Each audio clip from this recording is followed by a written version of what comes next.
Dr. Vito, magbigay naman po kayo ng simple tips kung papaano po natin maiiwasan ang pagkakaroon ng ubo at sipon. Lalong-lalo na po ngayon, umiinit na po ang panahon muli at pabago-bago po ang ating klima. Alam ko po, napapanahon po itong topic na to at alam ko ang mga bata ngayon, matatanda, ay nagkakasakit ng ubo at sipon. Number 1 tip, always po kayong iinom ng maraming tubig. I-avoid nyo muna po ang pag-inom ng kape at alcohol. Kung saan po kayo mas lalong uubuhin at hihina po ang inyong resistensya. Panatilihin lang po uminom ng tubig. Pangalawa po kapatid is ating pong subukan ang mga chicken soup, yung mga sabaw na nakakatulong po sa atin para sa mga congestion, pagbabara ng inyong mga sipon. At ito po ay nakakatulong po para lumuwag po ito. Okay? So, number 3 po, kailangan nyo po magpahinga. Number 1, bakit? Kasi po, pag nagpapahinga kayo, ma-avoid nyo po na makahawak kayo sa isang classroom, sa isang office na trabaho. At pangalawa kapatid, kapag nagpapahinga, binibigyan nyo po ng pagkakataon ng inyong katawan na kapag pumpuni at gumaling po sa pagkakasakit.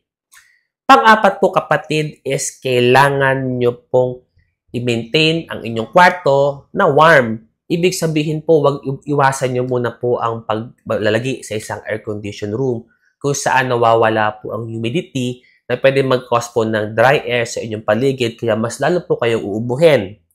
Sunod po kapatid at ito pong pang-5 is kailangan nyo pong ugaliin po na magmumumog po ng inyong lalamunan. Kasi kadalasan kapag may ubo, may sipon, nai-irritate ang inyong throat.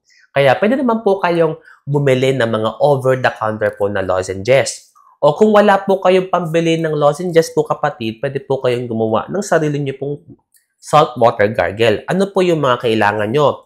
Kailangan nyo po ng 1/4 or 1/2 teaspoon po ng salt at ilalagay nyo po ito sa 4 to 8 ounce po ng tubig at ito po ay nyo imimix hanggang sa pwede nyo po itong i-gargle po. Okay?